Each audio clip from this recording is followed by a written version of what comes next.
Chris, whoa, I need help. So many letters have arrived at the office complaining about how we would dare review quality Hammer horror movies on a show called Trash Movie Bonanza. Jim, calm down. Marketing genius here. This isn't Trash Movie Bonanza. The show is rebranded Hammer Movie Bonanza. Come on, we've got vampire lesbians. We've got dope-smoking vampire hunters. Hammer Movie Bonanza. Awesome. Let's start the show.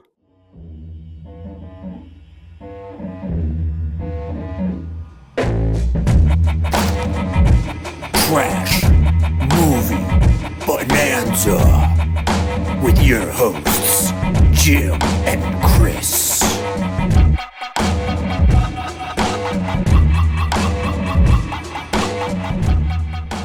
Folks, welcome to your choice of Trash Movie Bonanza or Hammer Movie Bonanza. This is a show where two friends pick some schlocky or B or cult movies to review and make each other watch. My name's Chris. I host a YouTube show about comics called Comic Tropes. And with me is the handsomest man in comics, Mr. Jimmy Jams. I thank you for that compliment, sir. And I offer to the world a new art book that you can buy from my website, link below. Why am I talking like a... Yeah, that was very soft. Jazz. Very soft. I'm like a public maybe you were trying jazz. to be sultry, like a vampire. Oh my God. This is the most sultry psychosexual show we've done so far, right? We've Well, done brain some damage. Well, we had Life Force. That was pretty Oh, sexy. damn. That's right. And dude, it's crazy that you mentioned Life Force because to me, Captain Kronos, I was like, energy sucking vampire? Oh, did Dude, Toby Hooper? And that, so, and guys, the intro, what we were just joking around, but at the same time, it's like, we called the show Trash Movie Bonanza just because I thought that would be a funny hook of a name. But don't take it too literally. Of course, we know that, dude. Hammer is awesome. It's not trash. We talk about movies we enjoy on this for the most part. Every once in a while, we choose one that's just bonkers and bug nuts, insane. But we talk about a lot of like stuff that just can get overlooked. And I think that within Hammer's oeuvre, people look at the Draculas, maybe the Mummies and Frankensteins, but they produced a lot of movies, and I think that these are two lesser seen ones. Yeah. But also still chock full of atmosphere, mood, gothic, joy, and intensity. And Chris, I think especially the gothic thing, just to, sorry, interrupt you and be rude, the Vampire Lovers gets that, and then Captain Kronos. I'm just going to be mentioning this a bunch. I feel like that's a comic book movie. For sure. And speaking of comic books, I imagine the legendary Mike Mignola just sitting at his drawing table while these movies are playing. Because I've talked to him in the past about Hammer, and he's like an aficionado on all this stuff. But if you don't know these movies, pop these movies on with the hindsight that it's like, this is like a live action Mignola comic book in a way, as far as the settings go. And like the graphic nature of like tombstones, old trees, ghostly characters with smoke and atmosphere walking through environments. It's badass. It's just cool. It is. It totally is. I mean, the setting, you have to like really pay attention to know the exact years and the exact countries these movies are in. But we're talking places like Hungary and Austria and stuff in like the 1800s and the 1700s. Like just sort of like have that in the back of your mind.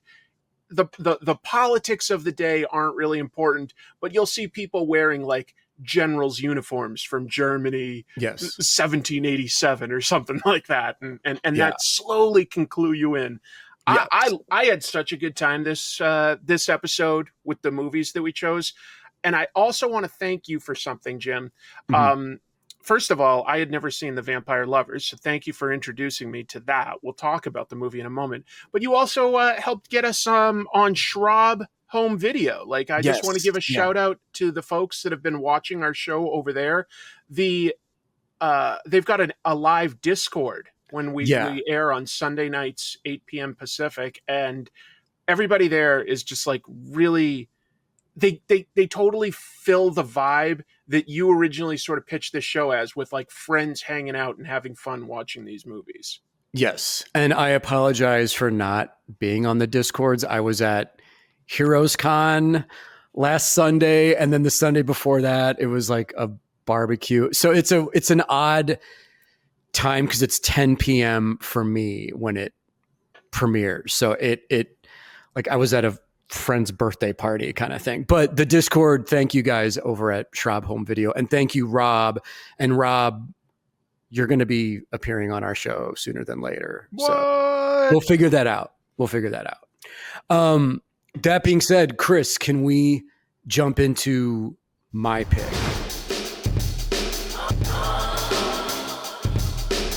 The Vampire Lovers, 1970. And feeling it. Yes. And yeah, right. It feels 1970s with like just the one thing that'll give it away. The costumes are great. The settings are great. The hair seems 1970s. Definitely. Yeah. The hairdresser was on a limited budget, Chris. That's okay. So this is kind of interesting, man. Before we jump into the movie, just a quick setup. Yes. Vampire Lovers is part of a trilogy, and the original novel is called Carmilla, and it's a vampire novel that actually predates Bram Stoker's Dracula. 25 years earlier, Irish writer Le Fanu wrote it. Yeah, and it's about this Karnstein family of vampires. The other two flicks in the Hammer trilogy are Lust for a Vampire, which I haven't seen, and Twins of Evil, which I have seen, which is incredible. It's awesome. It's two Playboy playmates that were twins that Hammer was like, let's just get these two hot twins and make a movie around them. I love and this will write itself, basically. This speaks for itself. People may not really know what we're talking about when we say a Hammer movie. I just realized that we know because, and we might be taking it for granted, but Hammer was a production company, a film production company in England that like sort of 50s through 70s just produced a lot of movies, primarily horror. Sometimes that would be based on existing materials. So, you know, there'd been all these famous Universal horror movies of The Mummy, Frankenstein, Dracula, and Hammer did its take on it and kind of got famous for that as it being a little more like, you know, violent and a little more sexy than what you could do in like the 30s and 40s, basically. Yeah. And that they had actors like Christopher Lee and Peter Cushing showing up, like a lot of actors actually, but like those are some big names. They'd constantly like pop up across all their movies. Oh yeah. And Peter and Christopher are like two of the standout all-stars, and they're so charismatic that they elevate whatever they're in. Fun to watch. And Peter Cushing is in this movie as a general. Our lead in this role. I know, he shows up in the beginning and basically the end, and you kind of want him to be around more. Our star, though, our starlet, Ingrid Pitt, is absolutely fantastic and such a great lead. She's a 32-year-old actress at the time of this movie. Doesn't look it. The character is supposed to basically be a teenager, but it doesn't matter for this movie. But she shows up and is basically, how do I describe the basic plot, man, of this movie is she shows up and kind of goes from household to household. Well, you said she. You mean the titular Carmilla. Ingrid Pitt, who starts the movie as a character named Marcella. So Right. in the beginning, she's Marcilla, and then when she kind of halfway through the movie, she goes and stays with another family to seduce more young girls. She's Carmilla. But Yeah. this is basically That's the plot. That is the plot. yes, yeah, okay, we're done, and We are, and eventually the heroes kind of twig to this and are gonna hunt down the Karnsteins. The pacing of it is a little strange. It didn't really bother me, but it's almost like it has two. What would you even call it? Like two prologues. You know what I mean? yes, Because we yeah, meet like a guy named Baron von Hartog, and it's very gothic. Like yeah, what you were just talking about. Like this is the most gothic part of the movie. Kind of maybe my favorite part, to be honest, of if yeah, you just take man. a scene. The intro is super badass with him, and he confronts and kills this extremely gorgeous blonde vampire woman, and we right away we have a death and a beheading, and it Yeah. really sets the tone to the point where Fog, credits are night. rolling over a shot of a decapitated hot girl vampire head, and it's like, Yeah. holy shit! Oh, okay, Yeah. It's a swampy sort of castle that it takes place in at night. And the woman at first is like wearing a shroud. That becomes a bit of a plot point. Like, I guess a vampire has to sort of have its death shroud. If it doesn't have that, it sort of wanders around looking for it or something like that. yeah, it's like a lost soul without it. Yeah. I was It is kind very of creepy. confused by that. It's like they made up some vampire mythology. It's for and it's fine. They have rules in this. It's like they don't really enunciate that one, but whatever. It's important to the vampire for some reason. But that's a prologue, and then we sort of get a mini version of the entire movie where Carmilla as Marcella seduces a lady named Paula, the niece of Peter Cushing's general. I do feel we'll be such good friends. We already are.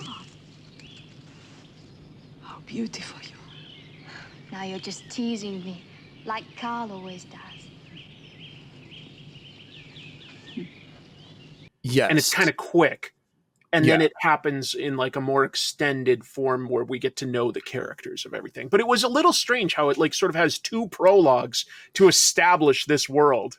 yeah. There's an intro with a dance, and a countess shows up with Marcilla as her daughter, even though they look like they're the same age, they're sisters. A creepy white-skinned, obvious vampire dude who's super So awesome with the obvious. top hat. It's so obvious he's a fucking vampire, dude. He's so pale. He's badass. He almost looks like Count Chocula or something. I mean, he doesn't, but I just wanted to make that joke. But he's so obviously a vampire, but he kind of shows up and gives the Countess this look, and the Countess makes an excuse to leave, and she asks Peter Cushing, like, can you watch over my 32-year-old daughter? Like, why does she need to be watched over? But Yeah. Marcilla, the I guess daughter, people did that back then. And she's like, yeah. But it's sort of like, I don't think she knew this guy. So that's what's weird about it. And she's just like, hey, General Spieldorf. That's the guy's name. I've been here for 10 minutes. Could you watch my daughter for a few Right. weeks? Right. While It's I go like, check on a sick family relative? He's like, of course I will. yeah. And what's great is the first girl named Paula? I believe it's Paula. So Paula is dancing with her boyfriend, and Marcilla is checking her out, and Paula's like, oh, my handsome man, this other woman is checking you out. And he's like, no, I think she's checking you out. I do believe she'd like to take you away from me. She keeps staring at you. Nonsense. She's looking at you. And it's our first, glimpse into, oh, Marcilla is Vampiros Lesbos and is seeking out young women to seduce and, feast on, basically. Yeah. And I mean, I'm sure it felt a little transgressive in 1970, not so much now in 2024.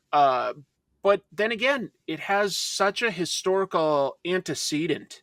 Look at me dropping these words. It was interesting Well to done. learn that this was pre-Dracula and that this is like they make the most of it. The Karnstein family, a family of vampires.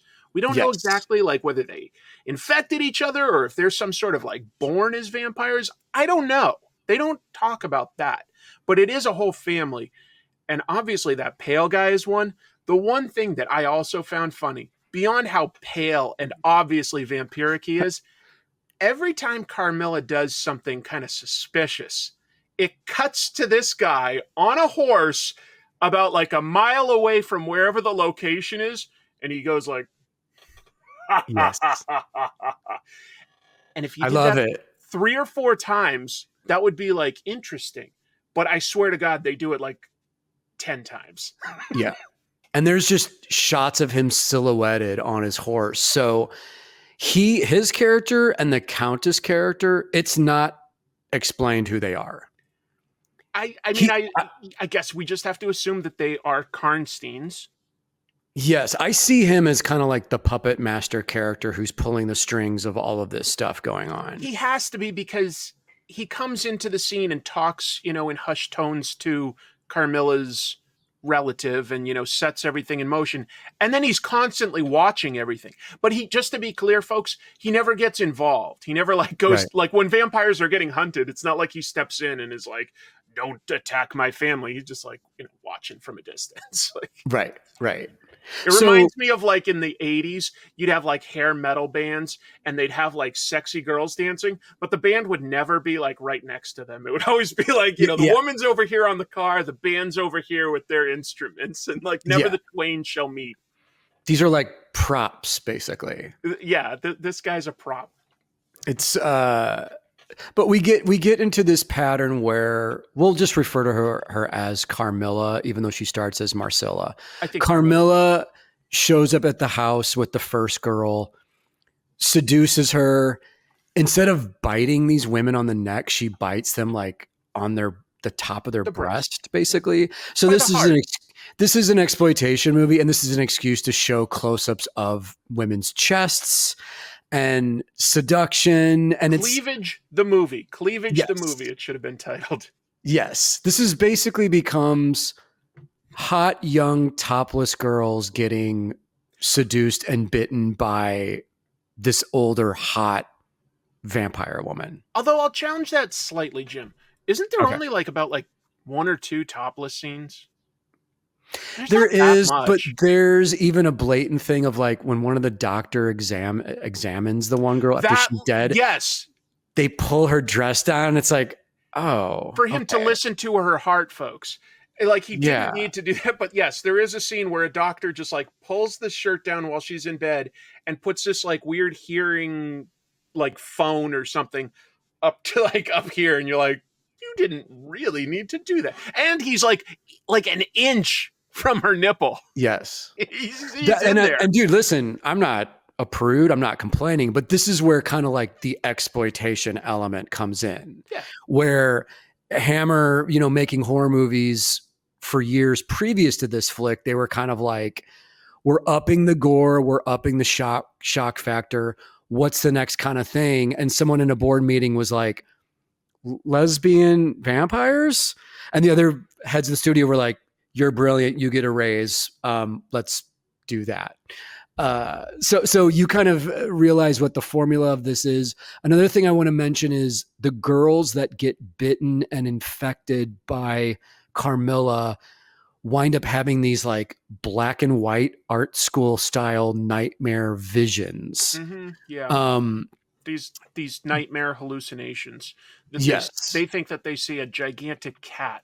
We never see Carmilla transform into anything, but it is implied that she may like be transforming into some sort of cat-like beast. And it isn't quite typical vampire rules that we think of. I mean, this is from something different. Basically these girls get anemia and just sort of slowly pass away. But I don't know whether she's sucking the blood or the life force or both. She infects them and they die. They don't become vampires. They just die. Yeah. No. And we say they, but like really she's only killed, just to be clear, Paula. And then she starts to seduce this lady named Emma. Yeah.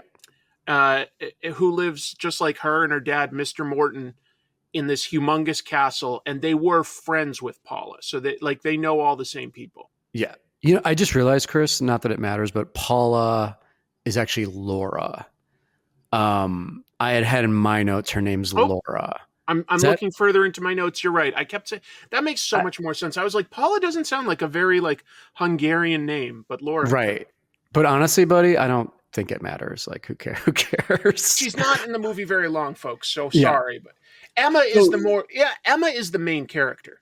Emma becomes, and this is there's this almost pervy element of like Emma is so young and innocent and doe-eyed. Oh, like yeah.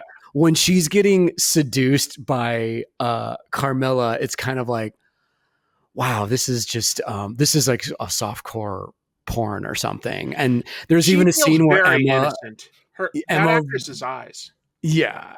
And Emma walks in Carmilla's room, and Carmilla is just blatantly in the tub, topless, and is like, hey, try on this dress, and you should get topless too. And they start chasing each other around the room, and Take the other dress I have.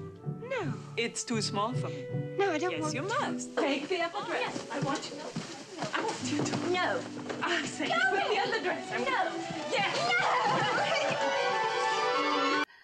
they're like tickle fighting, and then dude, they come downstairs for dinner, and they're both in their evening wear, their gowns, and Emma has this look on her face like she just got seduced and hooked up with Carmilla, and Emma's dad is kind of looking like, is there something going on here between my daughter and he's like, no, that's crazy. But there are two layers happening here, you know. Yeah. There are a couple other characters that live with Emma and her father. There's Emma is so young. She has a governess, like a lady whose job is just to sort of like help raise her, teach her, but look out for her.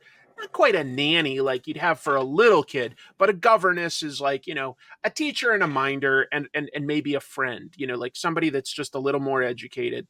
Who knows where Emma's mom is? They never really talk about that, dead, but whatever. This was like the late 1700s. People just died. Yeah, like, oh, it must be a Wednesday. That's very true. And there's a butler, Renton. Oh yeah. Yeah. Oh, and now that I think of it, there's also a maid, but like the maid doesn't have a lot to do. But these characters are sort of important later when basically Emma, even though she's the lead character, isn't like smart enough to know that like something strange is happening.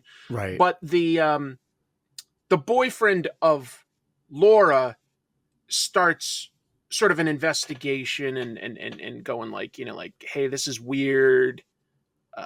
Carl, I believe his name is. Carl, right, Carl. Yeah.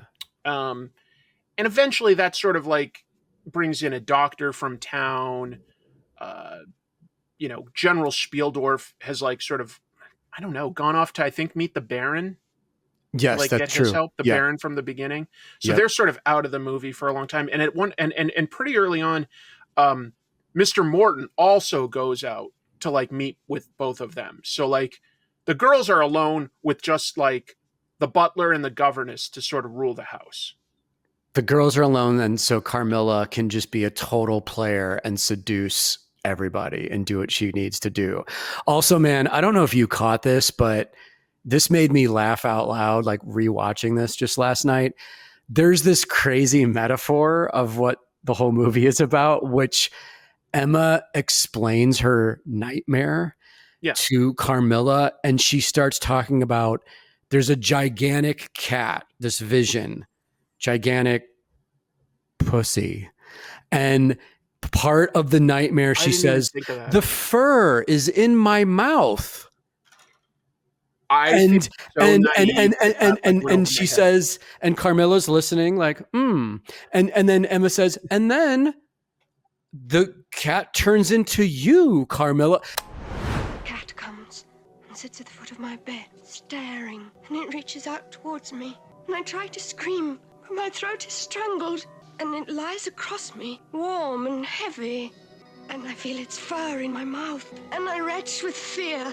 And then And then? it turns into you, Carmilla. Me. And then you embrace me and kiss me. And suddenly everything's all right, and I'm so happy. This entire movie, Chris, is a metaphor for women accepting, performing oral sex on each other and It accepting lesbianism. This is fucking crazy. Very It's sapphic. amazing. Very It's sapphic. amazing. But you're right. Like, boy, I feel so naive, Jim. That metaphor, what am I, 12? Like, that totally went over my head. I just wasn't thinking it at that time. I was taking everything very literally. No, all good. But dude, rewatching it, when that scene came on and she mentions the fur in her mouth, I had to pause the movie and be like, God. wait a minute. What did I just hear? Okay. Wow. Okay. I will say Emma is an absolutely beautiful actress, and she Yes. has the right sort of innocent look. I will also sort of argue her acting is slightly more cartoony, I'll say, than the rest of the cast. Completely. Because when Carmilla first seduces her and everything and is sort of like, kissing her neck and stuff, her eyes are almost like cartoons, like, what's happening? yeah. It's a little over the top. Yes. And one could argue, well, she's hypnotized because Yes. vampires have the ability to seduce and hypnotize. But I totally agree with what you're saying. But it gets to the point where Carmilla is so crafty, she even seduces a man. She seduces Renton Yes. in the house to get her way. So, like Well, I said, she man, does it though out of necessity. yeah, She I don't think she ever has interest in men because No. because before she goes after Renton, she starts seducing the governess too, and it's all because the doctor and Carl and Renton have sort of figured out that they should put garlic around Emma's room while she's sick, and just in case, they've heard some Mhm. superstitions at the bar. And basically, Carmilla wants to get into the room. So she seduces the governess, but the butler has still he's higher in the chain of command. exactly. So she sort of eventually has to seduce Renton too, Yeah. just to get the flowers and stuff out of the room, because she literally just cannot go in and finish off Emma. Yeah. But Carmilla is a sleek seduction machine. She is a player, doing her thing. And dude, there's a scene that also made me laugh where Emma is hanging out in her room with Carmilla, and Emma says something like, "Don't you wish a young, handsome man would come into your life?" And Carmilla quickly responds something like, "No, and you shouldn't either." Yeah, I know. Don't you wish some handsome young man would come into your life? No, neither do you, I hope. It's like, wow, what? But here's an interesting thing, man. Carmilla, I interpreted, she actually develops feelings for Emma, and this becomes more, she's not just feeding off of her. Because at the end of the movie, in the climax, she grabs Emma and is trying to actually escape with her. I think that she was looking to, instead of kill Emma, turn her. And that's why sort of Laura gets finished off quickly. She's like, that was a meal. But Emma, for some reason, I think she's just moldable. Emma is young, and there's not a lot to her necessarily. And I think Carmilla just sees something that she could mold into, a companion. Right. That's also my assumption. Just to mention to folks, because I do want Jamie to show some of this footage, but at night, Carmilla is also leaving the house and going out and preying on peasant women in town, and just not even really seducing them, but she's just straight up murdering them and drinking their blood to sustain herself. So we do have outside of the house murders happening in the town. Keeps things interesting and engaging, because this is a long seduction that's happening with Emma, but you get the occasional sort of viewpoint of the killer kill every once in a while. They're not the goriest, to be honest, but it's enough to keep the movie moving. And it's also part of, I think, why the barkeep starts talking to Renton about vampire superstitions, but Renton, obviously suspects the governess is the vampire. That's right. Because he's sort of seen her. The governess, like we say, got seduced first, and the governess reacts badly to crosses and garlic. So Renton just makes, a fair enough assumption. Carmilla's been doing this longer, so she's able to hide it a little better, basically. Definitely. She's craftier. She's got like decades or a century of who knows? Who knows? The actors in this, aside from Peter Cushing, the only one I recognized was the governess, Madame like Pomfrey or Pompadour or something like that. Yeah. Whatever, the governess. But she was on Doctor Who as an evil Time Lord called the Ronnie. So I recognized that's her. cool. That's cool. I recognized her. She was fine. It's about Carmilla and Emma. Yeah. I wish that there was an excuse to have a little bit more of like Baron von Hartog that we see as a badass right at the beginning, as well as Peter Cushing. Yes. But, after a while, basically, we get they all encounter each other and come to kill the vampire. Yeah. And towards the end of the movie, we see Carmilla try and make her escape with Emma from the house, and they confront Carl. Carl reveals a cross which repels Carmilla, and then Carmilla has the ability to just disappear into thin air. That was a little weird. I didn't know she'd have that power, but yeah, I guess because every time we see her kill a peasant girl, it then cuts to a shot of like, it's from a distance, so it's a little hard to see, but like, a lady walking into that castle that we saw like Baron von Hartog near. Yes. And so she must be basically like apparating or something like that back to her home castle, the Karnstein's home. Right. I don't know exactly why she needs to, but I think every time she kills, she does go there. And so that's something she can do. She can go to her home. She can escape there. And man, how gorgeous are those shots in the movie where it's just Carmilla, generally back view, walking through those smoky, foggy cemetery sets. Like they're beautiful shots. Fantastic. Yeah, it's very creepy. It's the kind you think of like gothic horror sometimes when you're familiar with Hammer, and it's not that like every shot is that, but there's enough. There's a few shots in this that are really cool. There's that one. There's another one where the governess is in bed and there's a shot of her through a keyhole. Yes. And I don't know exactly how they would have accomplished that with the cameras of the day, but it looks really cool. It pulls back through a keyhole. It's like, did they literally just build a huge keyhole prop? So maybe it's like a forced perspective thing? Mm-hmm. Yeah. Maybe. Maybe. Someone in looked special cool effects anyway. someone can comment below and let us know. It was well done.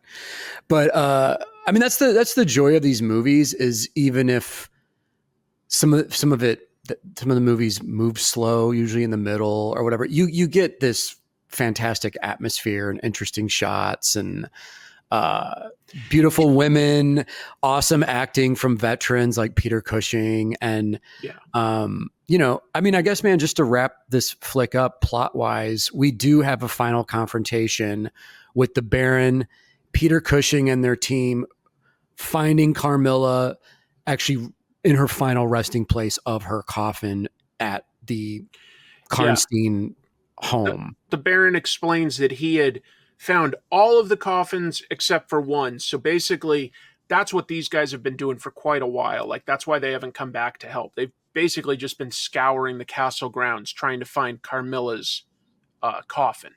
Yeah. But then when they find it, wasn't it like they were really looking for her shroud and it wasn't there, so that like delayed them even further? Yes. The shroud thing confused me a little, sorry.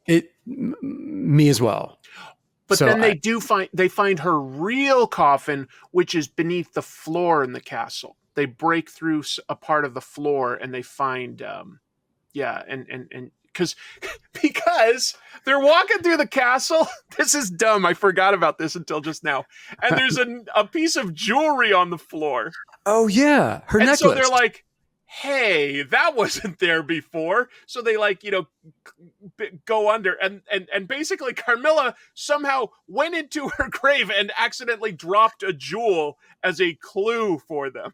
Yes, and it's the necklace she's been wearing all movie. Like, you can't miss this necklace. She's been hiding for decades at least, maybe hundreds of years, and she just F's up and like leaves a very obvious clue. It's like just a piece of jewelry, and they're like, oh, what's under that? Oh, Yeah. that's her grave. Yeah.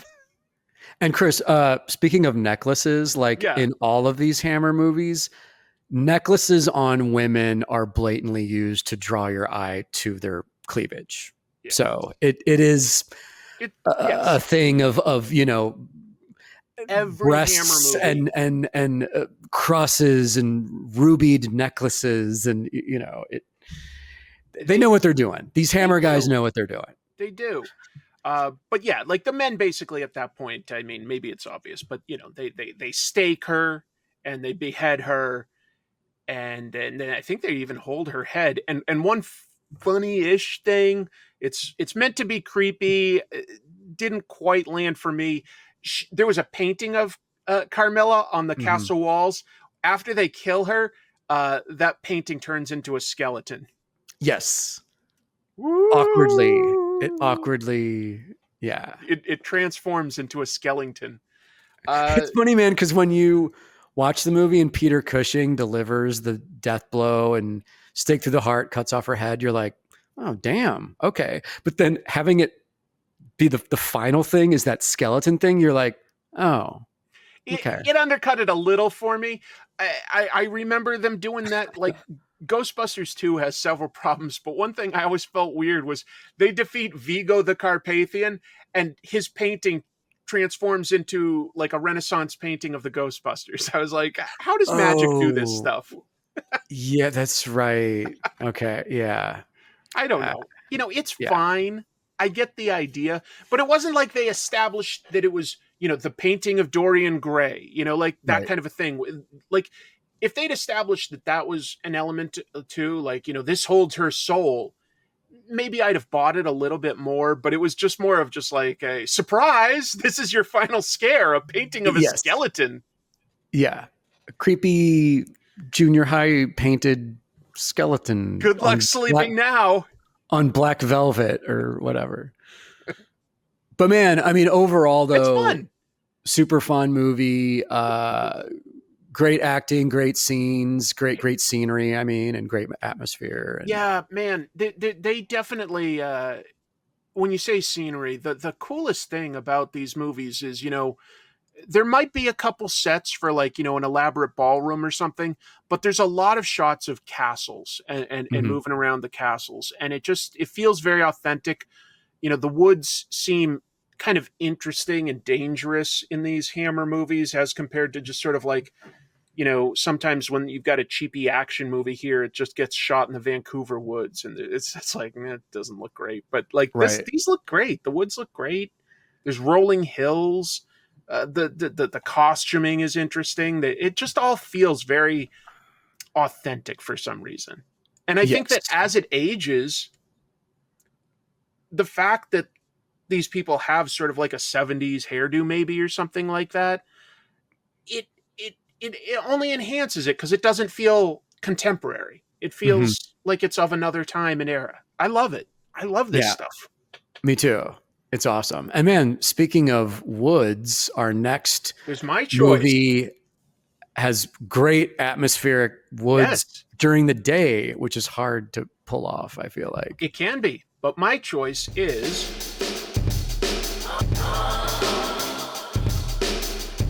Captain Kronos Vampire Hunter. I'm generally a sucker for vampire hunting characters. I loved Buffy. I like Blade, but Captain Kronos got to be one of the first, aside from, say, Van Helsing. But Van Helsing is, an educated man that knows the rules of how to kill it. Captain Kronos is this is a superhero movie. This guy like goes around in a costume. He's a former soldier. He's a former soldier that met a hunchback genius named Professor Grost, and Professor Grost is a vampire expert. Captain Kronos is athletic and young and smart, and good with a sword, and he basically is sort of the muscle of this two-man equation that goes out literally seeking vampires and eliminating them. Yeah. These guys make a great team, man. They're awesome. And they're very different, and they're very kind to each other.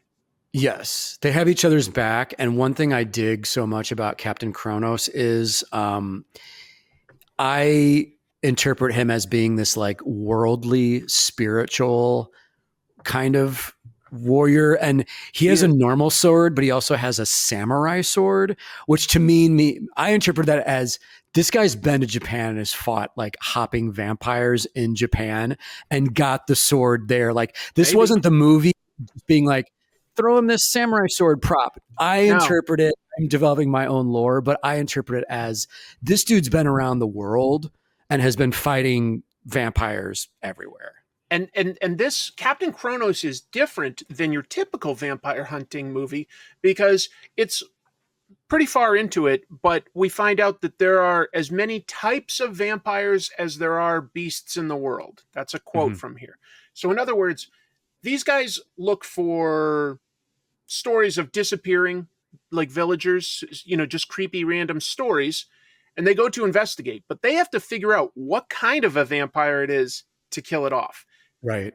We don't encounter in this movie a Dracula type vampire. We don't, that's not what we encounter, to be clear. But it's a great, intro to them. We start off with like a villager getting mesmerized and bitten by a character in a black cloak. So there's a mystery throughout this whole movie, and they do a good job of seeding lots of potential suspects. So it's not necessarily super obvious who the killer is. And then we get a great introduction to the character. I think that's always so important to have something dramatic. Captain Kronos is on a horse, and Professor Grost has a big cart with all their tools that they would need. And they're barreling through, and they come across a woman in stockades. The third important character of this, Caroline Monroe. We love her. What an incredible actress and just timeless beauty, man. She's so awesome in this movie. She's awesome. Interesting thing about Caroline Monroe is, she was in a bunch of these movies, and so sometimes, she might be in like sort of a bikini top in some of these other movies, but she never did nudity. But very beautiful lady. She was a Bond girl. I think it was The Spy Who Loved Me. She was a bad. She was a villain. Roger Moore era, right? Yep. Had to be. Because I'm pretty sure it was the scene where, Roger Moore is in his Lotus Esprit, not the best of his cars. It goes underwater, and he shoots a missile up and blows up Caroline Monroe in a helicopter. Oh shit! Yes. Yeah. It's good. That's cool. She's gorgeous, though. She's gorgeous. She's a good actress as well. She's got depth to her. She was offered the role of Vampirella. Hammer was going to produce a Vampirella movie. It was. I didn't know that. That's badass. I didn't know that. Hammer was working with Warren Publications. They had the rights, and they were going to make a Vampirella movie. It was in the last couple years, and basically, Caroline Monroe turned it down because the role required a bunch of nudity, and she just wasn't interested in doing that. Yeah. So they did hire some other actress, and there are promo shots though of Caroline Monroe in sort of a. It's not Vampirella's costume, but it's sort of like a sleek white bathing suit type of costume and stuff like that. So it got really close. It got really close. Awesome. That seems like such an obvious thing that Hammer would have made Vampirella. They ran out of Hammer went out of business, and that's what happened. Hammer went out of business. Otherwise, they were going to make a Vampirella movie. Could have been very cool. Super cool. And dude, before I forget, you did mention the intro of all of our characters. This is the opposite of the Howard the Duck intro, where he's just sitting on a lazy boy. Our heroes in this movie are introduced as dynamic swashbucklers riding their horses through the beautiful woods. And Kronos even has like a signature ring and a Yep. K symbol on like his horse's like by his horse's saddle. It's like you said, it's like, dude, this guy is basically a superhero. But for potential storytellers out there watching, this is how you introduce your hero. This is how you introduce your characters. He's got a good look. He's got a really good look with his outfit, his weaponry, his assistant. I think that a lot of iconic heroes will have one signature tool that they use a lot. You know, Indiana Jones has his whip, Captain America has his shield. For Captain Kronos, it's definitely his swords, but he's got some nice ones. Anyway, the cool thing is, like, you know, Caroline Munro's Carla the Gypsy, you know, he's like, hey, what are you locked up for? She's like, I danced on a Sunday. He's like, yes, yeah. Boom, he just breaks the stockade, and she's like, well, I got nowhere to go. Can I come with you? And they're like, I guess. And what crime have you committed? I danced on a Sunday. Chris, this is the same town that Footloose was filmed in. Just 200 years earlier. The prequel would be Footloose in like the 1700s. Yes. It's just about Carla trying to break this town out of its fuddy-duddy ways and let them know that you can dance on a Sunday. The squares that run this town are like, we can't have this attractive woman dancing on a Sunday. Did you notice, before we get too far into sort of the plot, that the actor was dubbed? Yes. Yeah. It took me a while, because it's a decent enough dub, but yeah, I guess the actor must be German or something like that, and then they got an English guy to dub over the voice. Yes, it matches, and it feels like it should be his voice. So it took me quite a while, but about halfway through the movie, I was like, wait, what? Took me a minute. And honestly, man, Kronos doesn't talk that much. That's the thing, he doesn't. That's why it took me so long. So he's a very soft-spoken guy. Yeah, out of his team, he's the one who basically says the least. So, you know, we're learning through most things. We're learning about most things through Grost and Carla, I guess. What's happening in this movie is that woman that was attacked at the beginning by the hooded cloak at this point stumbles home, and she's old as dirt, just totally aged, and dies. Like, she's had her whole life taken from her. So that's the mystery that they're coming to investigate. Presumably this has even happened before the one that we get to see. There's a decent kill count in this movie. Not the bloodiest, but there's a kill count. And Professor Grost and Kronos and Carla check in with an old friend of Kronos's from his military days, Marcus, a doctor. Yeah. An important character, but he's the foil to this, because he's a man of science, whereas Captain Kronos and Grost have fully embraced the supernatural. They are experts, and they believe in it wholeheartedly because they've encountered it. Right. And Marcus, there's just a great line. This is why I'm setting it up. Marcus is like, you know, vampires, come on, man. Like, that's ridiculous. Kronos says about Grost, he goes, what he doesn't know about vampirism wouldn't fill a flea's codpiece. Complex line to unwind. But it's just like, yeah, it's funny. Like, what he doesn't know couldn't fill a flea's codpiece. I love that. Yes. That's amazing, man. Holy shit. That's great. There's some good writing in this. This one, like, I think that it definitely has a cult following now, Captain Kronos. Yep. But it clearly is set up that it could have had many sequels, and it just didn't. Yeah, they were trying to establish this as like a potential franchise for them. It could have been so cool because, I mean, the idea that there are different types of vampires and that they can go to different towns, there's nothing that locks them in. The only important elements really are Kronos and Grost are a team. But you could have kept Carla too, because she helps, Definitely. she's great. Before I forget real quick, Chris, Yeah. can I say, so George Lucas and his whole group of guys, Brian De Palma, all them, Francis Ford Coppola, all huge fans of Hammer horror films. George saw all these movies. There's two things in this movie that George borrowed for Star Wars. Really? When Kronos and Marcus first encounter each other, it's the scene from Empire Strikes Back where Han Solo first sees Lando. And there's this moment of them being like, you showed your face here. Okay. And then it's like, oh, they hug, they're buddies. That's right. I remember Carla is like really suspicious of what's about to go down the same way that Leia is. But of course, Gross knows that they know each other just like Chewbacca does. You're right. That Yes. There's a lot of mirrors there. Yeah.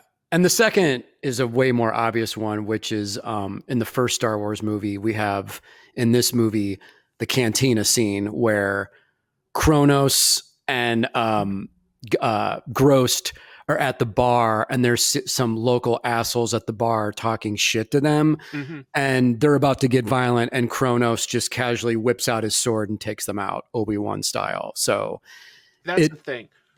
When Kronos fights, it's closer to a samurai battle than there's some swashbuckling stuff. There is some where, like, somebody that's good with a sword can fight back.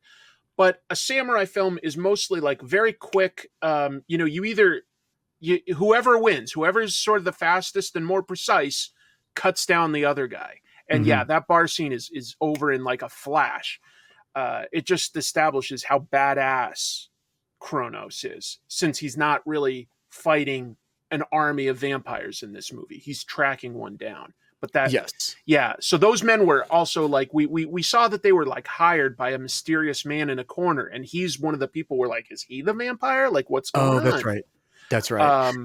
And it's also pre-established in an earlier scene that these assholes in the bar harass people in this spot. Yeah, they're like highwaymen, like a gang of thieves. Yeah.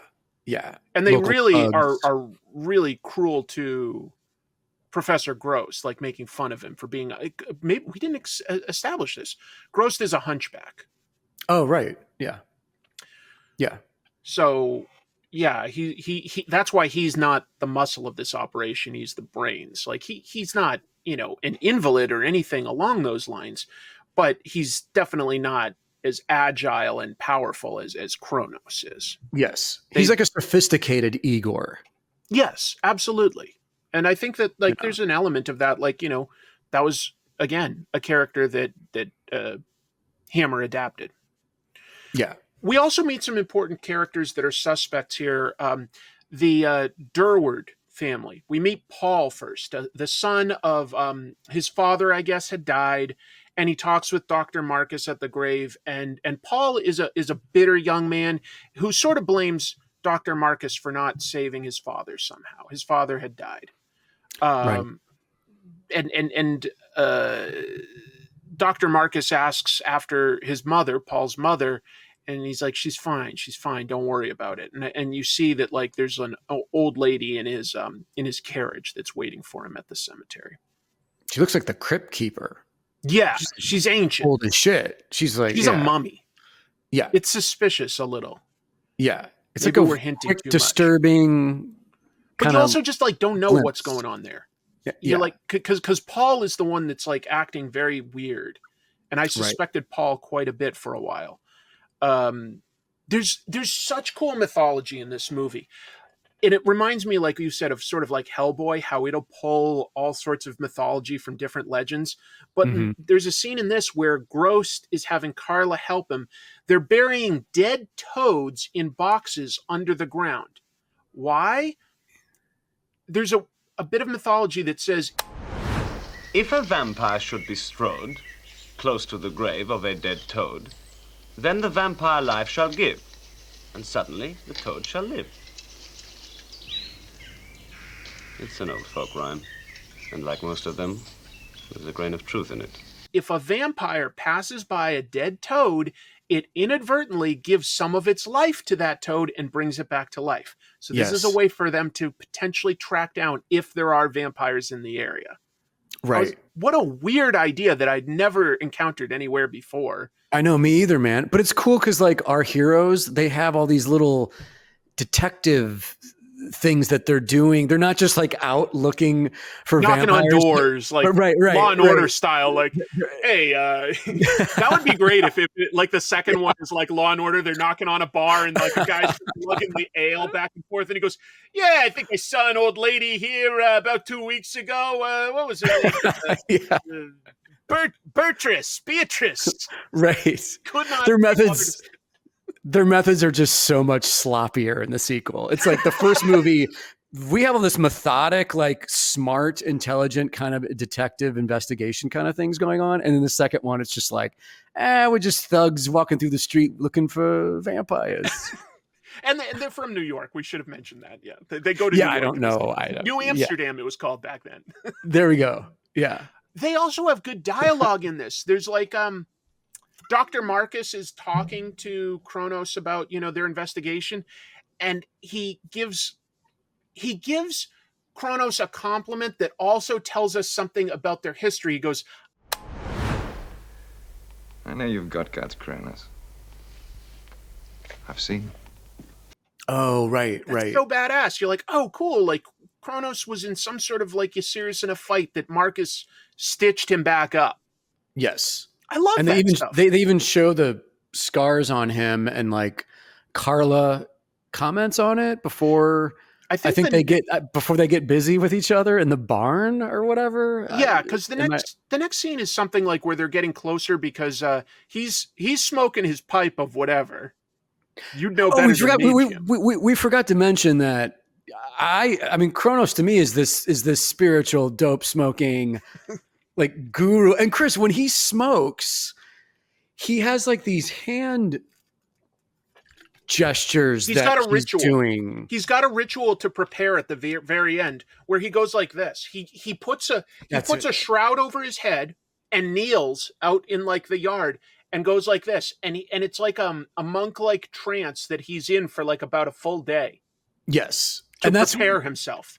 And that's also when Grost is making the magic sword for him, the new sword. Yeah. But dude, that kind of stuff, I was like, is this suddenly a Jodorowsky movie? Like what? This is awesome. Like what's going on? But it was just a quick little hint. And he mentions to someone that he's smoking a ancient Chinese herb. It's like, is that opium? Is it what? It doesn't really matter. But to me, it's like, this guy's a psychedelic troubadour, And this is more or less the time where, Carla makes a move and Kronos is up for it, and they sort of become a couple. Yes. She helps later with doing things like putting leeches on his back. It's cool.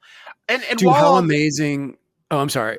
How amazing though is that seduction scene where, and Jamie won't need to put censor bars on this. Nope. Carla undresses in the barn when they're about to get it on, but it's shot and lit so tastefully. Like Silhouette. all of her bits are covered, but it's like something out of like Frank Miller's Sin City or something. It's gorgeously lit and it's very sexy, but it's like so tastefully done that it's almost surprising how tastefully done it is. Right. It's amazing. While this is happening, every once in a while we see a young villager get mesmerized by somebody in a black hood, and later there'll be a scene where they are just dead because of age, just super old, had the life sucked out of them.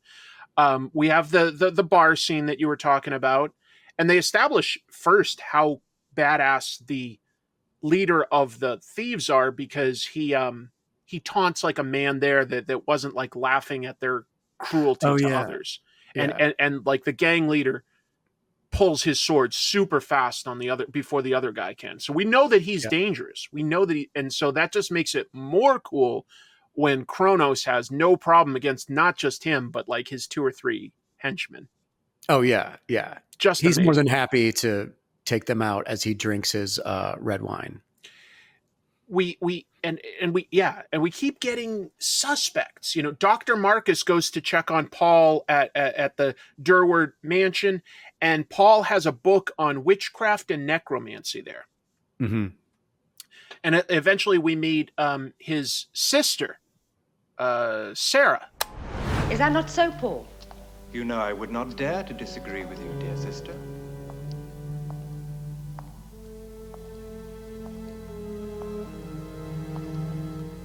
My dear sir, you look lovelier than ever. And younger. Yes. Who, you know, again, just sort of like a bitter young woman. We're like, oh, well, we haven't really seen her. Could she be doing things behind the scenes? Maybe it's Paul, maybe it's Sarah, maybe it's this mysterious man that was in the bar. We don't know, because the killer is just in a black hood, mesmerizes these poor ladies, sucks the life out of them. We just don't know. It's a good mystery. What happens next? I guess they're all sort of like, all the men are doing different investigations. That part's not super interesting. There was a scene where a bat attacked a girl. Dude, I just have that in my notes that I was going to address. I was going to be like, what about that bat scene? Like, that's an odd moment that kind of, it doesn't take you out of the movie, but it's like, oh, holy shit. Okay. I guess the vampire can turn into a bat. That's something that only happens here. Yes.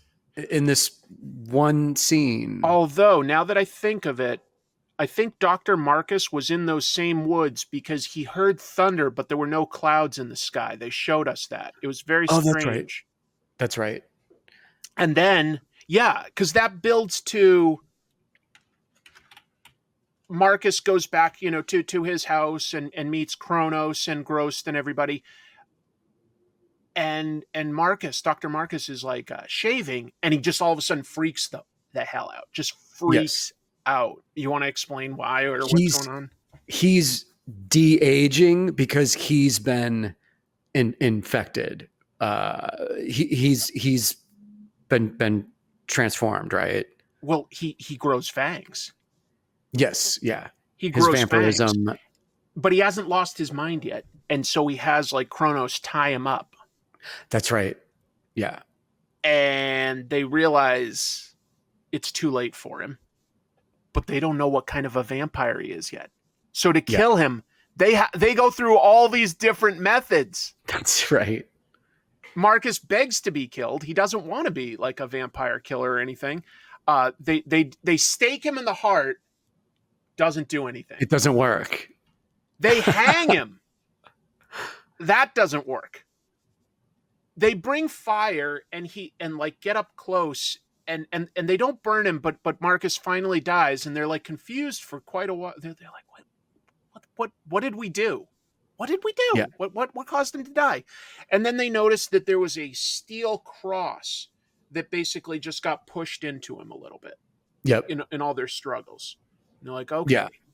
So steel, specifically like steel to the heart, is what kills these vampires. Yes. I've never seen this before in a vampire movie where like the heroes had to try numerous things to kill this specific type of vampire. It was interesting. It was not only interesting, you felt bad because we knew Dr. Marcus. And it was he's a good dude. He's a good guy. And the guy just won't die, but it's painful. Yeah. They're torturing their friend, and they don't want to, but you know, it's awkward in a good way. Yeah.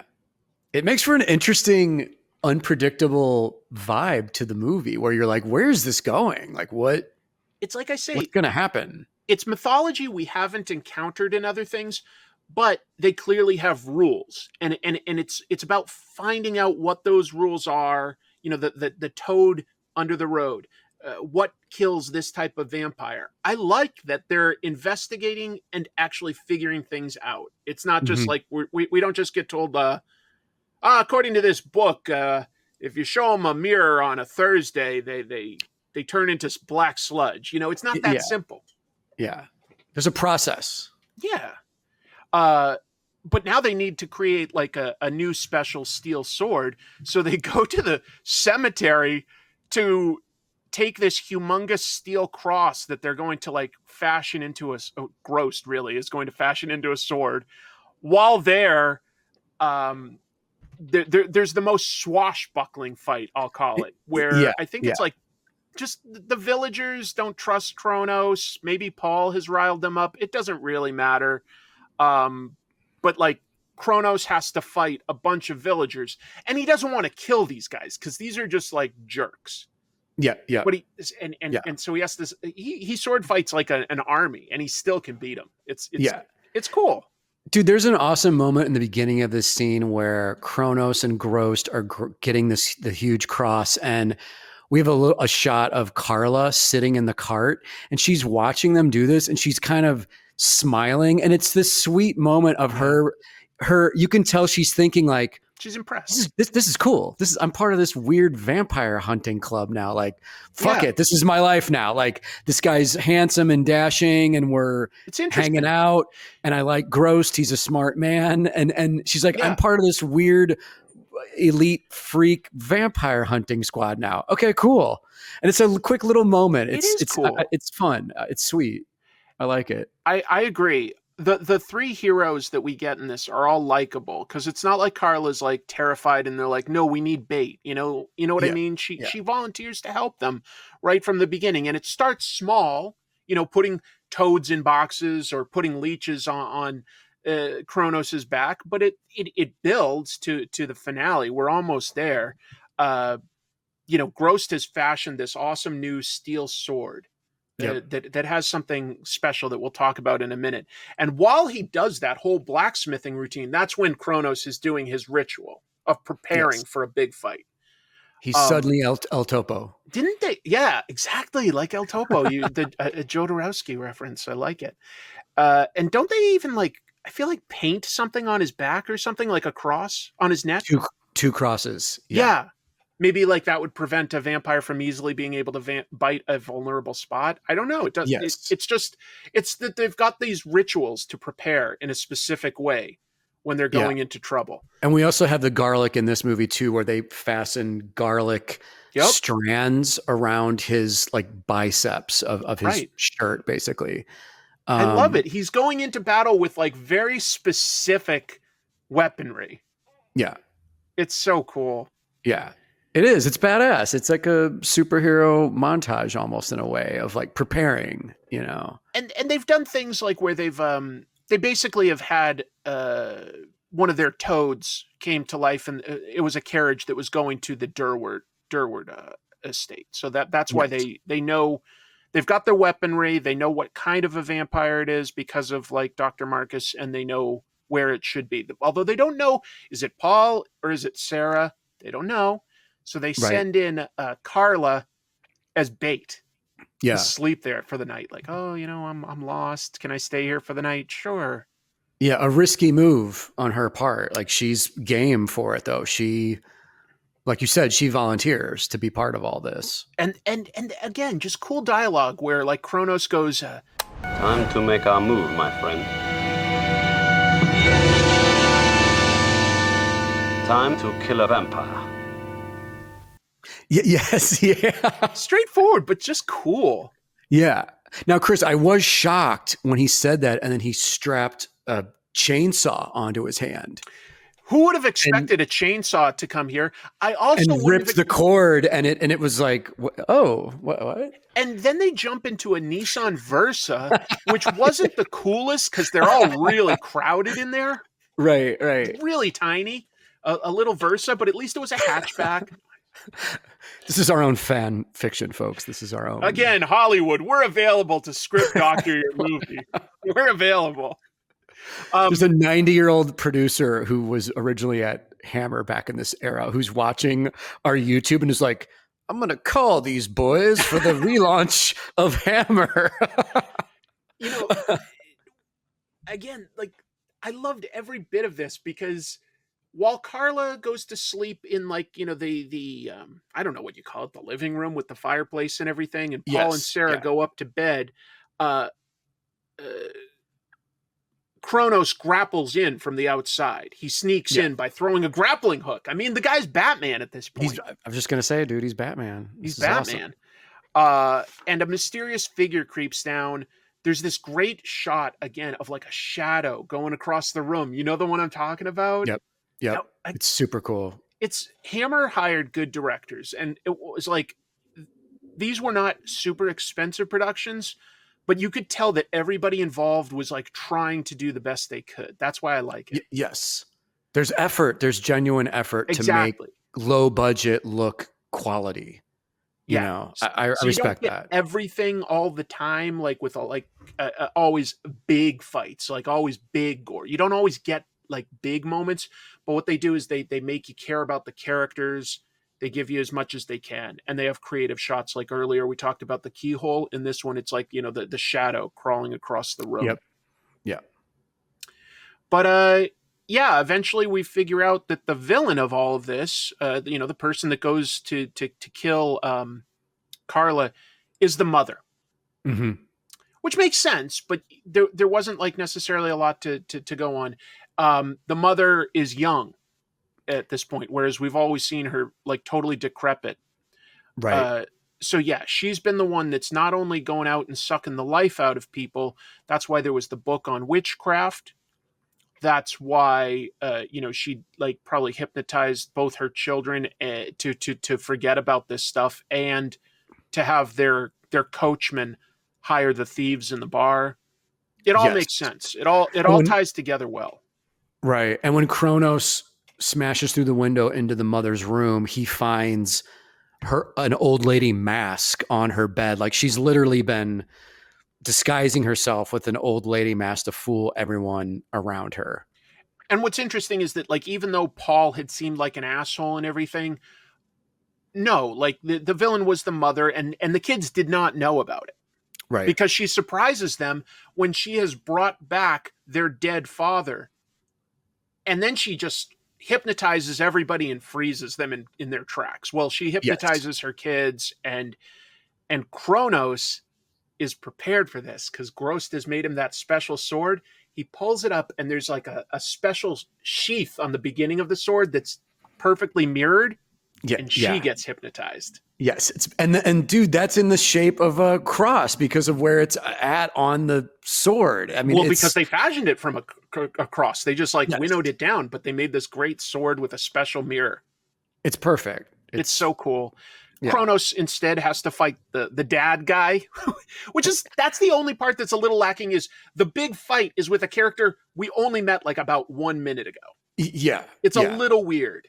It's the dad who's back from the dead, who was a legendary sword fighter. Right. We did get that established earlier. Like his grave said something about that too. And so that's a cool little swashbuckling fight. It's not a bad fight at all. It's actually a really cool fight. They like get up on the tabletop, and it's like, you know, Robin Hood, Errol Flynn stuff, like sword fighting back and forth. It's great. Yeah. But yeah, he and at this point, you know, Kronos is able to kill all the vampires. It's done. Kronos loses his magic sword for a minute, but then Grost comes in he's the MVP with the assist and throws him the sword. Kronos is able to kill the evil dad vampire. And then Chris, I don't know if you noticed this, but when the dad vampire dies, he suddenly hits the floor, and he has the same gray, shitty spray painted hair that Keanu Reeves has in Bram Stoker's Dracula. He becomes old instantly. Yes, he becomes old. It's like, could they not afford a better old man wig? Or it's just like his hair is spray painted with a Christmas frosting or something. You know what's interesting now that I think of it, though? It wasn't a staking that killed that guy. It was because Kronos cuts his throat, and that's what kills that vampire. So again, just vampires with different rules. You know, they could go out in the sunlight. They get killed by, like, you know, a throat slash. It's a little bit more like witchcraft than a pure vampire. But as long as the death blow, I interpret it as long as the death blow was dealt by that sword, that specific steel, it was this guy's toast. Right. You know, he's so. Right. Yeah, I think that's what it was like a steel cross. Because it was just a small puncture on Dr. Marcus with the steel cross, but that was enough to kill him. So again, you're right. Like it probably just needs to be a steel cross that kills the vampire. And then he kills the mother, and they both that breaks the trance for Carla, Paul, and Sarah, and they just wither away. Yeah. And, Dude, it's kind of funny because like Paul and Sarah are left, they come back to reality. They're left with this horrific scene of their parents' dead corpses on the ground, and Kronos and them are just like, bye. Yep. Leave the house. Yep. They leave for wherever there's evil, and they leave them again. This is, I guess, a Hammer trope. Skeletons on the floor. Yes. Because apparently Hammer thought like the best final scare in a horror movie is skeletons. That's that terrifying thing that we all have in our bodies. Yeah. Gotta have it though. As a visual, you gotta have it. Dude, I loved this movie. Apparently they have made a couple comics, but it's never really taken off. I saw online there was a comic. Let me ask you something real quick. I mean, I know it kind of had to happen for the movie, but I was a little bummed that Carla and Kronos is just kind of like, well, cool, good hanging out with you, bye.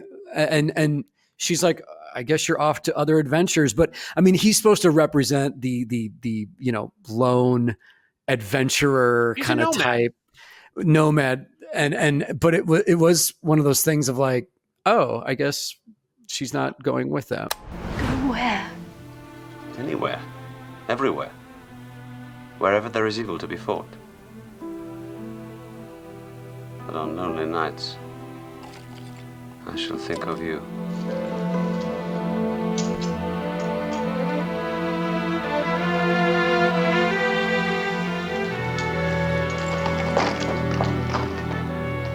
I know. I'm a little divided on that. You know, they didn't make another movie sequel. I think that it could have been a James Bond thing. And sometimes you're just like, hey, that love interest was one of the more serious and good ones. You know what I mean? Or, you know, if they had found a way to write it that like she did end up like coming back into their lives, I thought she was really awesome. And I would totally dig a triumvirate with Carla learning like the ways of the vampire, because but I don't know, you know, I think that they were trying to do it closer to sort of a James Bond thing where he's got a different love interest every week, and the girl's just sort of like, hey, thanks for the loving, see ya. Yeah. You were the best I ever had. Bye. Yeah. Thanks for the wild, awesome, crazy times and the frog digging and the leeches and the barn sex. It's been great. I'm going to go back to dancing on Sundays, but it was great. Thanks. Exactly. Yeah. They both seemed okay with it. I don't know. Yeah. I believed in each of these characters. My favorite was just how they created their own mythology for vampires in this. And they would like introduce a rule to somebody like Marcus or Carla that hasn't heard about it before. And then they try it. And sometimes stuff worked and sometimes it didn't. Yeah. It was really cool. Because we Yeah. didn't talk about like the scene where they rope off the entire forest with bells. Oh, right. I forgot about that too. Another just, strategic plan that I've never It failed, seen just that. to be clear. Because like a girl got bit and aged. That's true.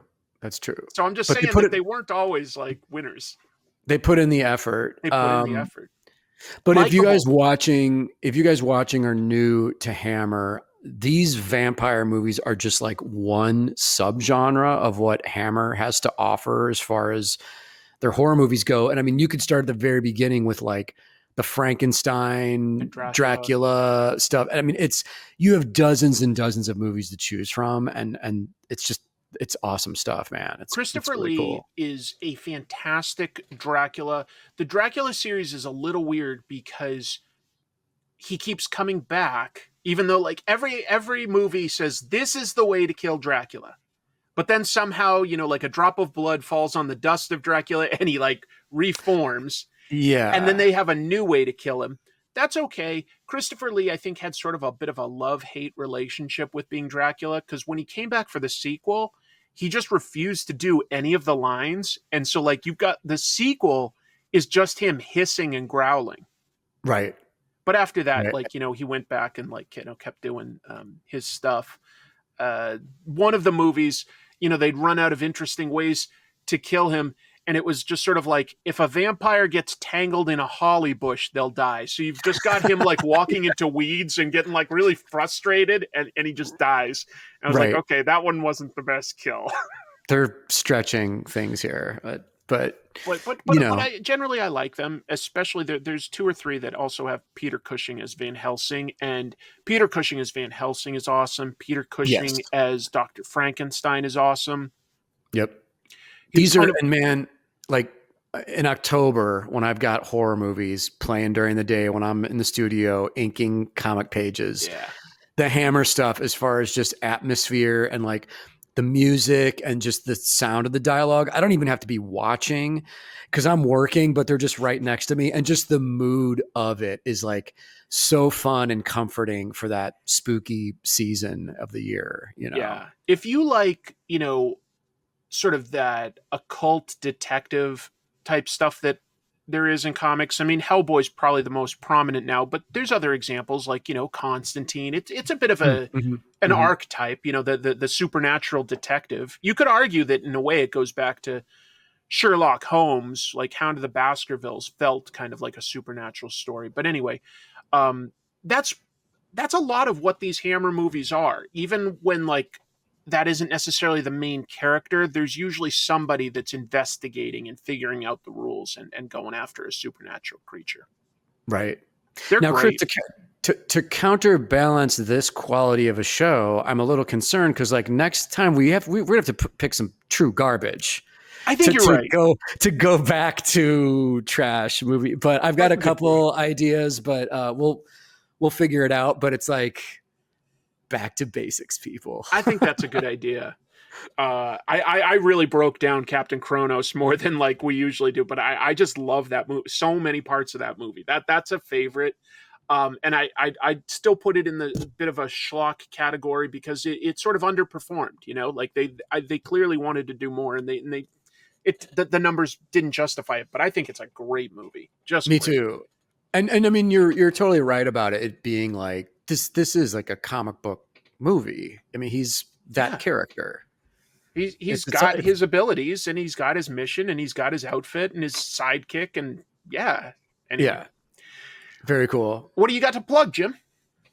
Man, you guys, I'll be at Dragon Con at the end of August. If you're getting out into the world for conventions, you can also follow me on social media, all links below. And if you're so inclined, you can buy books and prints from me at my website in the description below. Chris, where you can also get a Trash Movie Bonanza shirt designed by Jimmy Jams. The TeePublic page. Yeah.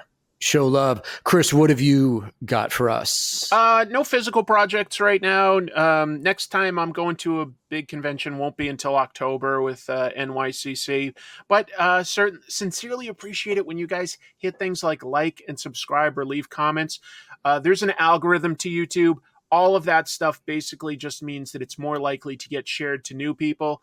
As we produce this library, it seems like it's growing a bit, but could really use your help there. And I've also got a show over on Comic Tropes if you're more into just straight comic book mini documentaries and analysis. Fantastic stuff, man. Always. Dude, this was a fun one. One. Yeah. They're always fun, though. They're always fun. Yeah. You're a pretty fun guy to talk to about movies. Hey man, we're the dynamic duo of trash cinema at this point. I mean, we're only 8 episodes in. We'll see where we're at on episode 12 or 13. Oh shit, dude! Episode 13. Do we talk about Friday the 13th? I think that's a fun idea. I didn't even think about that, but yeah, we are getting close. Because there's a lot to say about Friday the 13th. Or even Friday the 13th knockoffs. But yeah, Friday the 13th, man, that is an example of trash that I enjoy. Like, yes, it is trash. Me too. Yeah. Maybe we do the bad 13th ones that people don't like 5 and 10 or something. Or maybe we just choose our favorites, like 2 and 6. Who knows? Yes. Jamie, 4. Can you edit out the earbud falling out of my ear if you don't mind? Mine fell out earlier too. That means we're going too long. All right. Thank you, folks. We don't have a good catchphrase yet, so feel free to pitch those in the comments below. Until then, just, trash it up. Or keep it trashy. Keep it trashy.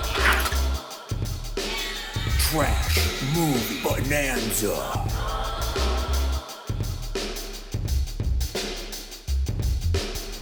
Like and subscribe.